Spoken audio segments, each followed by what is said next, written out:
గత ప్రభుత్వ నిర్వాహకంతో తెలంగాణ విద్యుత్ సంస్థలకు ఊహించని పరిస్థితి ఎదుర్కొంటున్నాయి. తెలంగాణ డిస్కంలు విద్యుత్ కొనుగోలుకు బిడ్లు వేయకుండా పవర్ ఎక్స్చేంజ్లు చర్యలు తీసుకున్నాయి. ఛత్తీస్గఢ్ విద్యుత్ కొనుగోలుకు సంబంధించిన 261 కోట్లు చెల్లించాలని పవర్ గ్రిడ్ కార్పొరేషన్ ఫిర్యాదు చేసింది.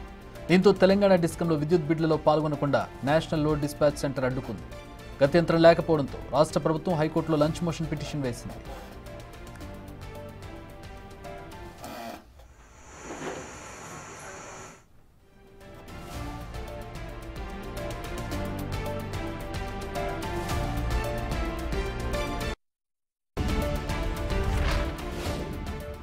ఇప్పటికే ఈ వివాదంపై సెంట్రల్ ఎలక్ట్రిసిటీ రెగ్యులేటరీ కమిషన్ను తెలంగాణ డిస్కంలో ఆశ్రయించాయి. వివాదం సిఆర్సి పరిధిలో ఉండగా పవర్ గ్రిడ్ కార్పొరేషన్ తీసుకున్న నిర్ణయంపై హైకోర్టులో వాదనలు వినిపించనుంది రాష్ట్ర ప్రభుత్వం.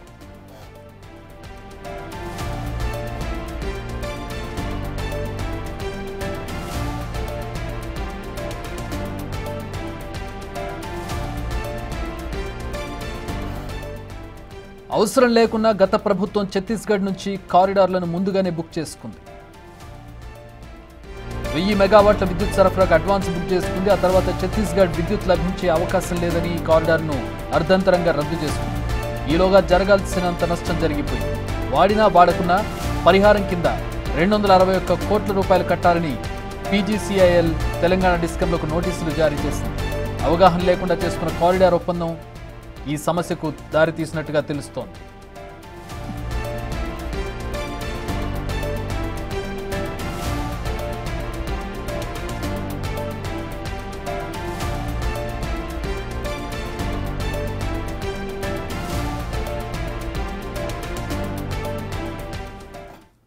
ఇదే అంశానికి సంబంధించి మా associate input editor Nagesh join అవుతున్నారు. మరిన్ని వివరాలు తెలుసుకుందాం. నగేష్, వివరాల్లోకి వెళ్దాం. ముందు అసలు లంచ్ మోషన్ పిటిషన్లో ఏమని పేర్కొంది ప్రభుత్వం? రాష్ట్ర ప్రభుత్వం లంచ్ మోషన్ పిటిషన్ వేసినట్టుగా తెలుస్తుంది. హైకోర్టులో ఏమని వేసింది? గత ప్రభుత్వం ఏదైతే కారిడార్లకు సంబంధించి 1000 మెగావాట్ల విద్యుత్కు సంబంధించి ఒక ఒప్పందం చేసుకుంది. కానీ అనవసరంగా మరో 1000 మెగావాట్ల విద్యుత్ సరఫరాకు అడ్వాన్స్గా కారిడార్ బుక్ చేసుకుంది. కానీ అక్కడ ఛత్తీస్గఢ్ నుంచి ఏదైతే విద్యుత్ లభించే అవకాశం లేదని చెప్పి వాళ్ళు కరాఖండిగా మన ప్రభుత్వానికి, తెలంగాణ ప్రభుత్వానికి చెప్పారు. కారిడార్ని రద్దు చేసుకుంటున్నట్టుగా కూడా వాళ్ళు ఓపెన్గానే వాళ్ళు ఇక్కడ మంత్రికి చెప్పిన పరిస్థితి. అంటే ఇక్కడ ఏదైతే ఆ విద్యుత్కు సంబంధించి కొన్ని ప్లాంట్స్ కూడా తెలంగాణకు ఉంటాయి కాబట్టి ఆ విద్యుత్ రావడం లేదన్న విషయంలో కూడా తెలంగాణ ప్రభుత్వం సందిగ్ధంలో పడింది.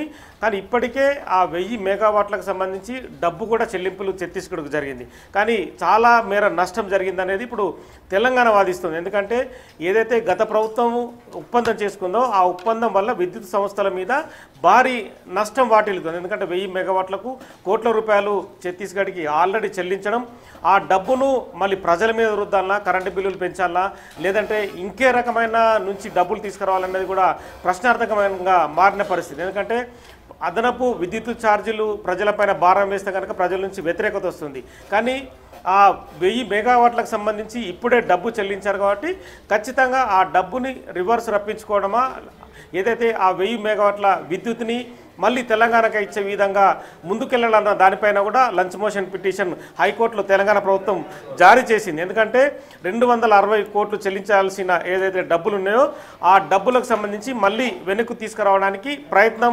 కొనసాగుతుందని చెప్పచ్చు. ఎందుకంటే విద్యుత్ బిడ్లలో పాల్గొనకుండా డైరెక్ట్గానే వీళ్ళు, అంటే ఒక రాష్ట్రం విద్యుత్ సంస్థ మరో రాష్ట్ర విద్యుత్ సంస్థతో ఒప్పందం చేసుకుంది. అంటే ఒకవేళ బిడ్ వేసి కనుక ఆ ఏదైతే విద్యుత్ ఒప్పందంలో పాల్గొంటే కనుక అది అఫీషియల్గా ఉండేది.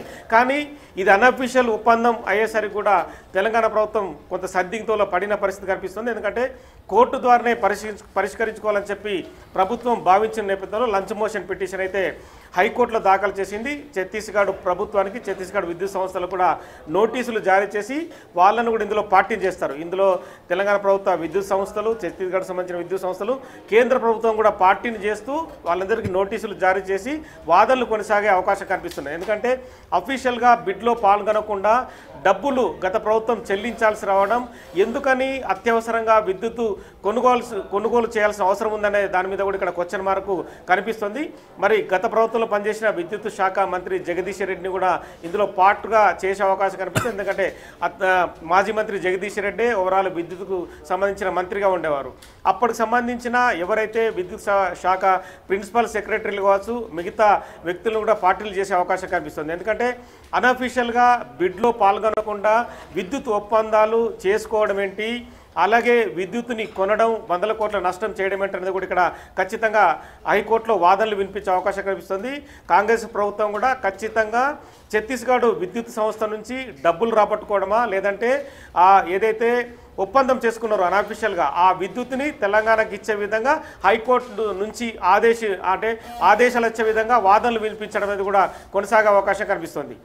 సో ఏంటి ఒప్పందం ఎట్లా జరిగింది? అనధికారిక ఒప్పందం అంటే ఎట్లా, అంటే మౌఖికంగానా లేకపోతే అంటే మీడియేటర్స్ ద్వారానా, ఎట్లా జరిగింది ఒప్పందం అనేది? ఏం చెప్తుందో ఒప్పందం? అంటే మామూలుగా ఒక రాష్ట్రం నుంచి విద్యుత్ కొనుగోలు చేసేటప్పుడు మరో రాష్ట్రము బిడ్ను వేసి అఫీషియల్గా విద్యుత్ కొనుగోలు చేయాల్సి ఉంటుంది. సెంట్రల్ ఎలక్ట్రిసిటీ రెగ్యులేటర్ కమిషన్ కూడా ఇందులో పాత్రధారగా ఉంటారు. కానీ సెంట్రల్ ఎలక్ట్రిసిటీ రెగ్యులేటర్ కమిషన్కి తెలియకుండానే తెలంగాణ రాష్ట్రం అప్పటి ప్రభుత్వం అక్కడ ప్రభుత్వ విద్యుత్ సంస్థతో ఒప్పందం చేసుకొని అన్అఫీషియల్గా విద్యుత్ కొనుగోలు చేయడం అనేది ఇక్కడ ప్రశ్న. ఎందుకు అవసరమే వచ్చింది అసలు? అలా అన్అఫీషియల్గా చేసుకోవాల్సిన అవసరమే వచ్చింది? తక్కువ రేటుకు పడుతుందనా, లేకపోతే లోపాయికార ఒప్పందం ద్వారా ఇంకేమైనా లబ్ధి పొందారా? ఖచ్చితంగా అంటే లోపాయికార ఒప్పందం జరిగింది అనేదే ప్రస్తుతం ప్రభుత్వ పెద్దలు ఇదే చెప్తున్నారు. ఇప్పుడు ఏదైతే పవర్ కమిషన్ విచారణ కూడా ఇదే కోణంలో జరుగుతుంది. ఎందుకంటే భద్రాద్రి, యాదాద్రి 2 థర్మల్ పవర్ ప్లాంట్లకు సంబంధించి కూడా ఏవైతే పవర్ ప్లాంట్ల నిర్మాణానికి అత్యవసరంగా వాళ్ళు బిహెచ్ఎల్ కంపెనీకి ఇక్కడ ఇవ్వడం, ఆ యాదాద్రి పవర్ ప్లాంట్ను కూడా హైదరాబాద్ అంటే రామగుండం నుంచి ఏదైతే వాళ్ళు సరఫరా చేయాల్సిన బొగ్గుని అంత దూరం నుంచి పంపించడం, అంటే ఇప్పటికే రవాణాకు సంబంధించిన ఖర్చు ఎక్కువ మొత్తంలో ఉంటుంది. ఇలాంటి ఏదైతే వ్యక్తులకు సంబంధించిన లోపాయకార ఒప్పందాలు, వ్యక్తులకు లాభాలు జరిగే విధంగానే విద్యుత్ ఒప్పందాలు కావచ్చు, అలాగే పవర్ ప్లాంట్ల నిర్మాణం కావచ్చు, ఇవి జరిగాయి అనేదే కాంగ్రెస్ ప్రభుత్వం ఆరోపిస్తుంది. పవర్ కమిషన్ కూడా వీటిపైన విచారణ జరిపిస్తుంది. సో ఇప్పుడు కూడా ఈ పవర్ కమిషన్లో ఈ అంశం కూడా ఉంది. కానీ అత్యవసరంగా విద్యుత్కు సంబంధించిన అవసరం తెలంగాణ ప్రభుత్వం వచ్చింది కాబట్టి హైకోర్టును ఆశ్రయించాల్సిన అవసరం ఉందనేదే ప్రస్తుతం లంచ్ మోషన్ పిటిషన్ దాఖలు చేసిన పరిస్థితి. సో ఎవరికి ఫేవర్గా ఉండొచ్చు అంటే ఎవరి వైపు బలం ఎక్కువ కనపడుతుంది పాయింట్స్ పరంగా చూసినట్లయితే? ఖచ్చితంగా అంటే ఇప్పుడు ప్రస్తుత ప్రభుత్వం పైనే బలం ఎక్కువ కనిపిస్తుంది. కానీ అనధికారిక ఒప్పందం ఏదైతే చేసుకుందో ఆ ఒప్పందాలకు సంబంధించిన పత్రాలను ఇప్పటికే తెలంగాణ కాంగ్రెస్ ప్రభుత్వం సంపాదించింది. అనధికార ఒప్పందం జరిగిందనేది కూడా ప్రూవ్ చేస్తూ పవర్ కమిషన్ ముందు కూడా ఆ పేపర్లను సబ్మిట్ చేసింది. ఇదే అంశాన్ని కూడా హైకోర్టులో వాళ్ళ ముందు అంటే జడ్జిల ముందు ఈ పేపర్స్ అనధికార ఏదైతే ఒప్పందాలు చేసుకున్న పేపర్స్ ఉన్నాయో అవన్నీ ఉంచి గత ప్రభుత్వం చేసిన విద్యుత్ ఒప్పందాల వల్ల ఇప్పటికే భారీ ఎత్తున నష్టం జరుగుతుంది, ఈ నష్టాన్ని ప్రజల మీద పూడ్చలేని అవసరం కూడా ఉందని చెప్పి వాదనలు వినిపించే అవకాశం కనిపిస్తుంది. ఎందుకంటే 1000 మెగావాట్ల విద్యుత్కు సంబంధించి 250 నుంచి 400 కోట్ల వరకు ఉండొచ్చు. ఒకవేళ ఆ నష్టాన్ని ఎవరిపైన పూడ్చాలనేది కూడా ఖచ్చితంగా క్వశ్చన్ మార్కే. కాబట్టి మేము ప్రజలపైన రుద్దలేని పరిస్థితి. ఖచ్చితంగా ఛత్తీస్గఢ్ విద్యుత్ సంస్థల నుంచి ఆ డబ్బుల్ని వెనక్కిప్పించాలని అభ్యర్థించే అవకాశం కనిపిస్తుంది. లేదంటే అనధికారికంగా జరిగిన ఒప్పందమైనా సరే ఆ 1000 మెగావాట్ల విద్యుత్ కారిడార్కు సంబంధించి ఖచ్చితంగా వాళ్ళను సరఫరా చేసే విధంగా కూడా వీళ్ళు వాదనలు వినిపించే అవకాశం ఉంది. సో హైకోర్టులో నిలబడుతుందా ఇది? అంటే హైకోర్టు పరిధికి సంబంధించింది అనేది 2 రాష్ట్రాల వ్యవహారం కదా.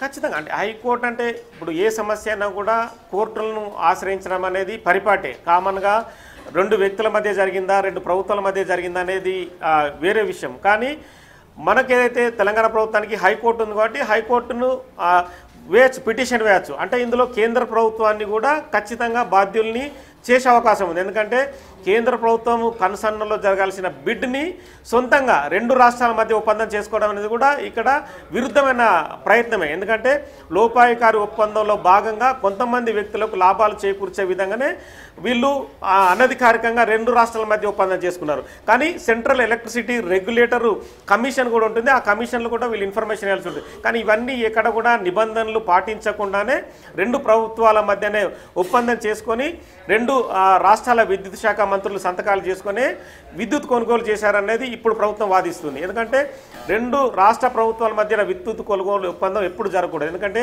కేంద్ర ప్రభుత్వం కనుసన్నలో కూడా విద్యుత్ శాఖ ఉంటుంది.